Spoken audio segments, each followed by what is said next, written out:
the 3.2-million-year-old Lucy fossil reveals a forgotten truth about humans.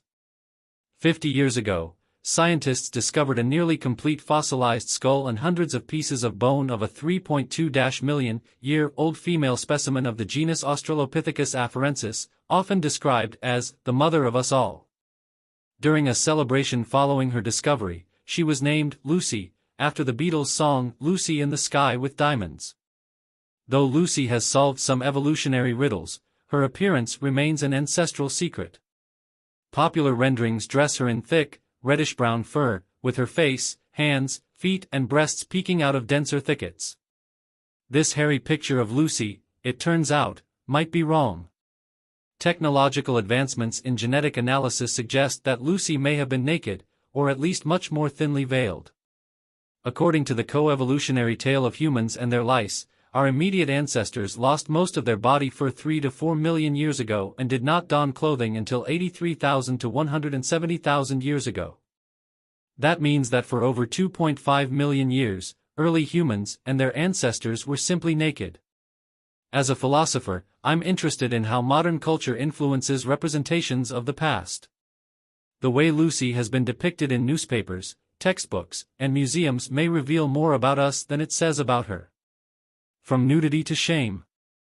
The loss of body hair in early humans was likely influenced by a combination of factors, including thermoregulation, delayed physiological development, attracting sexual partners, and warding off parasites.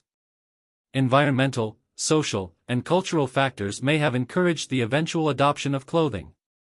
Both areas of research, of when and why hominins shed their body hair and when and why they eventually got dressed, emphasize the sheer size of the brain, which takes years to nurture and requires a disproportionate amount of energy to sustain relative to other parts of the body.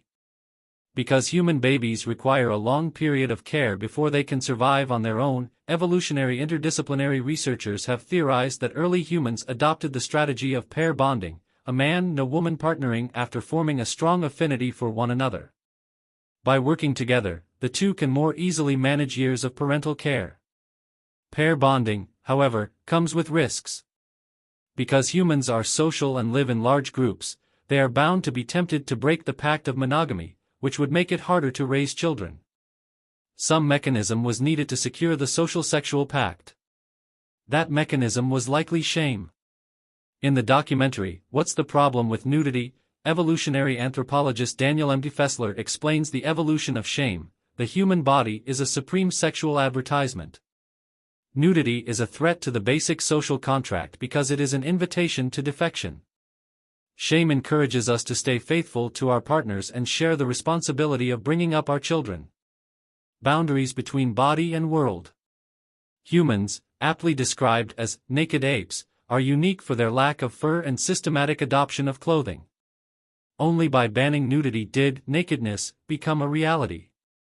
As human civilization developed, measures must have been put in place to enforce the social contract, punitive penalties, laws, and social dictates, especially with respect to women. That's how shame's relationship to human nudity was born.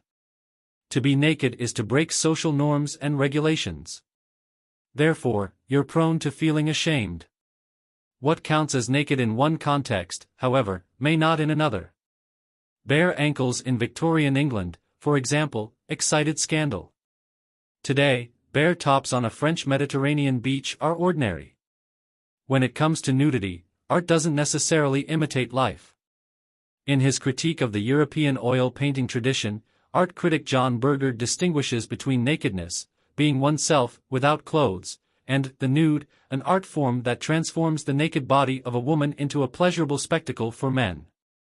Feminist critics such as Ruth Barkan complicated Berger's distinction between nakedness and the nude, insisting that nakedness is already shaped by idealized representations. In Nudity, A Cultural Anatomy, Barkan demonstrates how nakedness is not a neutral state but is laden with meaning and expectations. She describes feeling naked as the heightened perception of temperature and air movement, the loss of the familiar boundary between body and world, as well as the effects of the actual gaze of others or the internalized gaze of an imagined other.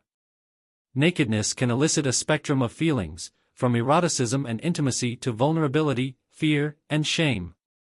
But there is no such thing as nakedness outside of social norms and cultural practices.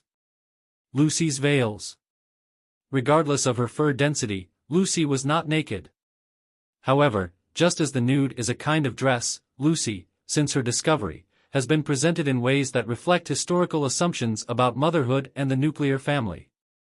For example, Lucy is depicted alone with a male companion or with a male companion and children.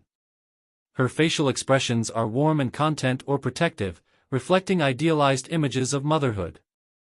The modern quest to visualize our distant ancestors has been critiqued as a sort of erotic fantasy science, in which scientists attempt to fill in the blanks of the past based on their own assumptions about women, men, and their relationships to one another. In their 2021 article, Visual Depictions of Our Evolutionary Past, an interdisciplinary team of researchers tried a different approach. They detail their own reconstruction of the Lucy fossil, bringing into relief their methods, the relationship between art and science, and decisions made to supplement gaps in scientific knowledge. Their process is contrasted with other hominin reconstructions, which often lack strong empirical justifications and perpetuate misogynistic and racialized misconceptions about human evolution. Historically, illustrations of the stages of human evolution have tended to culminate in a white European male. And many reconstructions of female hominins exaggerate features offensively associated with black women. One of the co-authors of Visual Depictions, sculptor Gabriel Vinas, offers a visual elucidation of Lucy's reconstruction in Santa Lucia, a marble sculpture of Lucy as a nude figure draped in translucent cloth, representing the artist's own uncertainties and Lucy's mysterious appearance. The veiled Lucy speaks to the complex relationships among nudity, covering, sex, and shame. But it also casts Lucy as a veiled virgin, a figure revered for sexual purity. And yet I can't help but imagine Lucy beyond the cloth, a Lucy neither in the sky with diamonds nor frozen in maternal idealization, a Lucy going apeshit over the veils thrown over her, a Lucy who might find herself compelled to wear a Gorilla Girl's mask, if anything at all.